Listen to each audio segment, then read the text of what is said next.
সবাইকে আবারও স্বাগত জানাচ্ছি। আজকে আজকে আমরা শিখব বীজগণিতের রাশি। বীজগণিতের রাশি পাটিগণিতে আমরা সাধারণত 1 2 3 4 5 এই ধরনের সংখ্যা দিয়ে আমরা হিসাব করতাম। 1, 3, 5, 50 টাকা, 100 টাকা ইত্যাদি ইত্যাদি। এই হিসাব যোগ বিয়োগ গুণ ভাগ করতাম।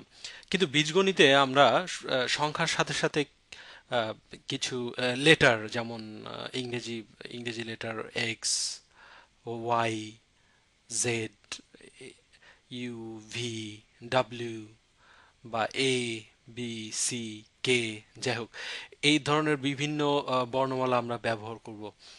সংখ্যার সাথে সাথে প্লাস মাইনাস গুণভাগ থাকবে, সাথে এ ধরনের বিভিন্ন বর্ণমালাও আমরা ব্যবহার করব।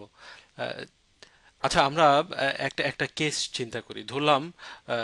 ধরলাম রহিম, যাই হোক, রহিমকে বলা হলো যে একটা একটা ফুটবল ম্যাচ বা ক্রিকেট ম্যাচের টিকিট বিক্রি করতে। তাহলে রহিম কি করবে? রহিমকে বলা হলো যে প্রতি টিকিট সে 5 টাকা দামে বিক্রি করবে, 5 টাকা।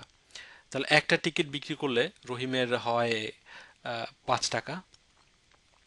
আচ্ছা, যদি রহিম দুইটা টিকিট বিক্রি করে তাহলে হয় হচ্ছে 10 টাকা। যদি রহিম তিনটা টিকিট বিক্রি করে তাহলে হয়, আহ, দুঃখিত, তিনটা টিকিট বিক্রি করলে হয় হচ্ছে 15 টাকা। আচ্ছা, তাহলে আমরা একটা জিনিস খেয়াল করে দেখছি যে এই যে 5 টিকিটের মূল্য, এটা কিন্তু সবসময় কনস্ট্যান্ট, এবং একটা জিনিস কিন্তু চেঞ্জ হচ্ছে, টিকিটের সংখ্যা। হ্যাঁ, চেঞ্জ হচ্ছে 1 2 3 করে করে। তো আমরা সমীকরণটাকে যদি এভাবে লিখি যে 1 2 3 এত বারবার না করে আমরা এটাকে যদি এক্স ধরি, হুম, তাহলে এই 5টা হচ্ছে 5 এক্স, 5 এক্স আমরা আমরা কিন্তু পেয়ে গেলাম। এখন এক্স এর মান যখন 2 তখন 10, এক্স এর মান যখন 3 তখন তখন 15। এটা এটা কিন্তু ঠিকই থাকছে। তাহলে আমরা এই যে একটা পাটিগণিত টাইপের একটা এক্সপ্রেশন থেকে কিন্তু আমরা এরকম একটা বীজগণিতের রাশির জন্ম দিয়ে ফেলেছি। আর একটু ইন্টারেস্টিং ভাবে আমরা চিন্তা করে দেখি, রহিমকে যদি বলা হয় যে শুক্রবার যে সে যদি টিকিট বিক্রি করে তাহলে সে তাকে 10 টাকা বোনাস দেয়া হবে। তাহলে সে যদি এক শুক্রবারে সে আহ, 5টা টিকিট বিক্রি করলো, তাহলে সমীকরণটা মানে তাহলে এক্সপ্রেশনটা আমাদের কিরকম দাঁড়াতো? 5 এক্স, এবং তাকে 10 টাকা কিন্তু বোনাস দেওয়া আছে, +10। তাহলে টোটাল কত হতো? এক্স এর মান যদি 3 হতো তাহলে 15 যোগ 10, মানে টোটাল 25 টাকা হতো। এটা কিন্তু আমাদের পাটিগণিতের মতো করে আমরা করলাম। কিন্তু এখানে আমরা এই যে এক্সপ্রেশনটা লিখে ফেললাম, এটাই হচ্ছে আমাদের বীজগণিতের রাশি বা বীজগণিতের অ্যালজেব্রা এক্সপ্রেশন। আমরা কিন্তু এক্সপ্রেশনের মধ্যে অলরেডি চলে এসেছি। কিভাবে আমরা এক্সপ্রেশনের মধ্যে আসছি? তো এইভাবে বিভিন্ন ধরনের এক্সপ্রেশন হতে পারে। এমন এক্সপ্রেশন হতে পারে যে 6x - 3, বা 2a plus B plus C, ABCD যাই হোক না কেন। তবে কিছু কনভেনশন সাধারণত ফলো করা হয়। এখানে আমরা একটা জিনিস কিন্তু লক্ষ্য করেছি যে একটা জিনিসের মান চেঞ্জ হচ্ছে।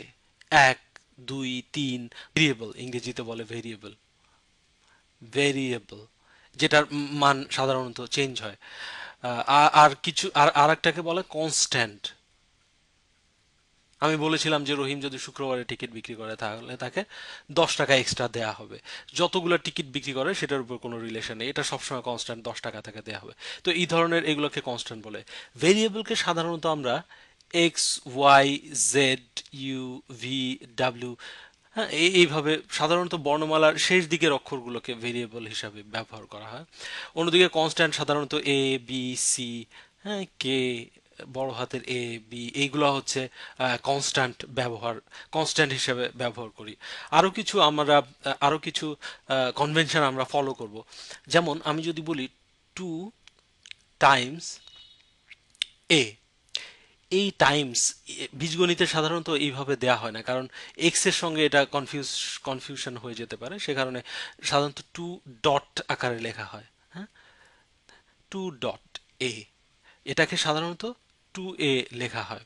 তাহলে আমরা দেখছি যে আহ, বর্ণমালার বাম বাম পাশে সাধারণত যে সংখ্যাটা থাকে সেটাকে আমরা বলি সহগ। সহগ। তাহলে সহগ সাধারণত সবসময় বাম পাশেই বসাতে হয়। যদি এ টু ইটস নট লুকিং গুড, তাহলে হবে হচ্ছে 2a। এভাবে আমরা আমরা আমরা আমরা লিখব। আচ্ছা, তাহলে 2a প্লাস 3 প্লাস সি, এটাও একটা এক্সপ্রেশন আমরা আমরা দেখলাম। তো আমরা কি কি শিখলাম? সহগ শিখলাম, ভেরিয়েবল ধ্রুবক সম্বন্ধে আমাদের মোটামুটি একটা আইডিয়া হলো। সাথে আমরা এও শিখলাম যে সহগকে সাধারণত বায়ে বসাতে হয়, এবং গুণ যদি আমরা করি তাহলে ডট দিয়ে গুণ করব, এবং কোনো কিছু না থাকার মানেই হচ্ছে সেটা গুণ।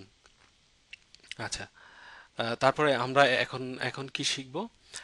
আমরা এখন ঘাত শিখি। আমি যদি আমার যদি একটা এক্স থাকে এবং আমি একটা এক্স কে যদি আরো একটা এক্স দিয়ে গুণ করি, তাহলে যেটা পাই সেটা 2x। কখনোই না, মস্ত বড় ভুল। এক্স এবং এক্স গুণ করলে হয় x squared. X x x তিনবার গুণ করলে হবে x cube. X time x time x time x চারবার গুণ করলে হবে এক্স টু দি পাওয়ার 4। এই যে উপরে যেটা বলি এটাকে আমরা সাধারণত বলি ঘাত। ঘাত বা পাওয়ার। একটা কোনো কিছুর উপরে যে সংখ্যাটা থাকবে, বুঝতে হবে ওই সংখ্যাটাকে অত টাইমস গুণ দিতে হবে। কিভাবে? যেমন আমরা দেখলাম যে এক্স এর উপরে 4 আছে, তার মানে এক্স কে 4 বার গুণ দিয়ে আমরা এই সলিউশনে আমরা পৌঁছেছি। তাহলে আমরা মোটামুটি বীজগণিতের এক্সপ্রেশনের প্রথম প্রাথমিক জ্ঞান আমাদের মোটামুটি হয়ে গেছে। আস্তে আস্তে আমরা কিছু সূত্রের দিকে চলে যাই। আচ্ছা, সূত্র কি কাজে লাগে? সূত্র আসলে, আচ্ছা তার আগে আমরা একটা একটা একটা গুণ দেখি, কিভাবে গুণ করা যেতে পারে। X plus 3 Times X plus 4, এটাকে আমরা গুণ করতে চাই। তাহলে আমরা কি করব আসলে? এটার মানে হচ্ছে এই পুরো জিনিসটার সঙ্গে এই পুরো জিনিসটাই গুণ। কিন্তু কোন দুটো জিনিসের আবার দুটো এক্সপ্রেশন, মানে দুটো রাশি আকারে দেখতে পাচ্ছি। আমরা তাহলে এটাকে ডিস্ট্রিবিউট করে দিতে পারি। কিরকম? এক্স, এই এক্স টাইমস পুরোটা এক্স প্লাস 4, এই প্লাস আমরা এখানে এসে বসিয়ে দিলাম, প্লাস থাকলো হচ্ছে 3 টাইমস আবার পুরোটা এক্স প্লাস 4। তাহলে কি দাঁড়ালো? এক্স টাইম এক্স হচ্ছে এক্স স্কোয়ার, এক্স টাইম 4 হচ্ছে 4x প্লাস 4x, এই প্লাস 3 টাইম x হচ্ছে 3x, 3 টাইম 4 হচ্ছে 12। আচ্ছা, আমরা দেখতে পাচ্ছি যে এই দুটো টার্ম এক হয়ে গেছে। তো x square plus 7x plus 12। আচ্ছা, এখান থেকে একটা জিনিস আমরা আমরা লক্ষণীয় যে এক্স টাইমস এক্স গুণ করলে কিন্তু এক্স স্কোয়ার হয়ে যায়, এবং এই এক্স এর সঙ্গে যে সহগ সেটা কিভাবে এসছে? সেটা এসছে এই দুইটার যোগফল থেকে, এই দুটা ধ্রুবকের যোগফল থেকে। তাহলে আমরা লিখতে পারি 3 + 4 টাইমস এক্স প্লাস, এই যে সংখ্যাটা এসছে সেটা কিন্তু এই দুটো সংখ্যার গুণফল, প্লাস 3 × 4। এখান থেকে কিন্তু আমরা একটা সূত্রের অবতারণা করতে পারি। আমাদের যদি এরকম একটা সংখ্যা থাকে X plus P times X plus cube, তাহলে আমরা এটাকে চোখ বুজে লিখতে পারি X square plus P plus Q, P plus Q X plus P Q plus P Q. তাহলে আমরা সাদৃশ্য খোঁজার চেষ্টা করি। আসলে আমরা কি করেছিলাম? আমরা যদি সাদৃশ্য খোঁজার চেষ্টা করি, এই X square 3 times 4, sorry 3 + 4 P plus Q, 3 times 4 P plus P times Q. তো এটা কিন্তু অলরেডি একটা সূত্রের মধ্যে আমরা ফেলে দিয়েছি, খুব সহজ সূত্র। আমার ব্যক্তিগত মতামত হচ্ছে এই ধরনের সূত্র আমাদের কখনোই মনে রাখার দরকার নেই। আমরা শিখবো যে কিভাবে সূত্র ডেরাইভ করতে হয়, যাতে আমাদের কোনোদিন আর সূত্র মুখস্থ করার প্রয়োজন না পড়ে। সূত্র নম্বর 1 আমরা ডেরিভেশন করি, এ প্লাস বি হোল স্কোয়ার সমান, তার মানে কি কোনো কিছুর ঘাত হচ্ছে 2, তার মানে এই জিনিসটাকে 2 বার গুণ করতে হবে। a plus b times a plus b সমান a গুণ a হচ্ছে a square plus a b plus b গুণ a b a plus b square. তার মানে কি দাঁড়াচ্ছে? A square plus 2ab plus b square. খুব সহজ। তাহলে কি দাঁড়ালো? আমরা একটা সূত্র কিন্তু ইতিমধ্যে শিখে ফেলেছি। A square plus a plus b whole square মানে হচ্ছে a square plus 2ab plus b square.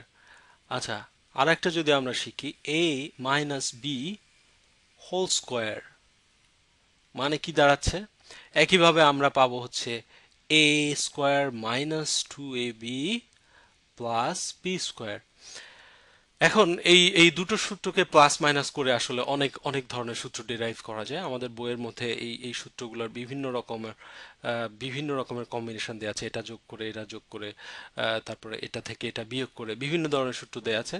তবে এগুলো আসলে আমার আমার ব্যক্তিগত মতামত হচ্ছে এগুলো মুখস্থ করার তেমন কোনো দরকার আছে বলে আমার মনে হয় না। এগুলো সব আহ, একটা মানে কিভাবে আসছে সেটা জানলেই পারা যায়। তবে পরীক্ষায় যদি তাড়াতাড়ি করতে হয় তাহলে এটা মুখস্থ করে রাখাই ভালো। তারপরে কিভাবে আসছে জানা থাকলে মুখস্থ করতে সহজ হয়।